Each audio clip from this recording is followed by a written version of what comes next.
মাতৃভূমির মাটির জন্য জীবন দিতে একবারও পিছপা হয়নি একাত্তরের দামাল ছেলেমেয়েরা। জীবনের মায়া তাদের কাছে ছিল তুচ্ছ। তাদের ছিল না যুদ্ধের প্রশিক্ষণ, ছিল না কোনো উন্নত সমরাস্ত্র।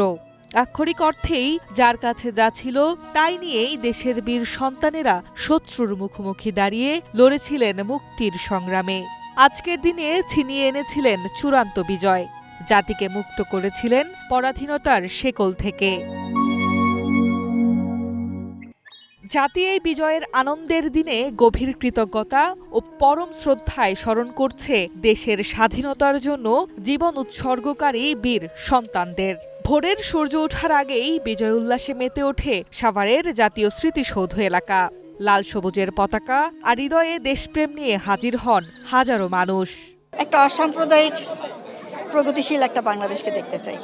24-এ আমাদের যে স্বাধীনতা আমরা 71-এ অর্জন করা শেষ করতে পারিনি, সেই ধারাবাহিক কাজটা যেটা বাকি ছিল আমরা মনে করি আমরা 24-এ সেটা করেছি। সেই অভ্যুত্থান এখনো চলমান, আমরা অভ্যুত্থানের সম্পূর্ণ ফল এখনো ঘরে তুলতে পারিনি। শ্রদ্ধা নিবেদনে অনেকেই এসেছেন একা, আবার কেউ এসেছেন পরিবারের সদস্যদের নিয়ে। কেউ বা শিশু সন্তানকে হাতে ধরে এনে মুক্তিযুদ্ধের ইতিহাস ও বিজয়ের তাৎপর্য বোঝানোর চেষ্টা করছেন।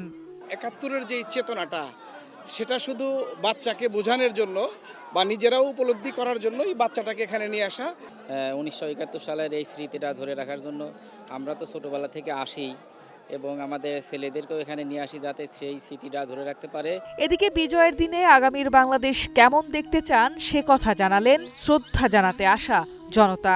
দেশের মানুষ ভালো থাকুক, দেশের সার্বভৌমত্ব রক্ষা হোক, আমাদের দেশে ন্যায় শাসন কায়েম হোক, এরকমই একটা বাংলাদেশ দেখতে চাই। আগামীর যে বাংলাদেশ, সেখানে মুক্তিযুদ্ধের মতো একটা জাতীয় বাংলাদেশ রাষ্ট্রের জন্ম প্রশ্ন, এই জিনিসটার সমাধিত একটা প্রশ্ন।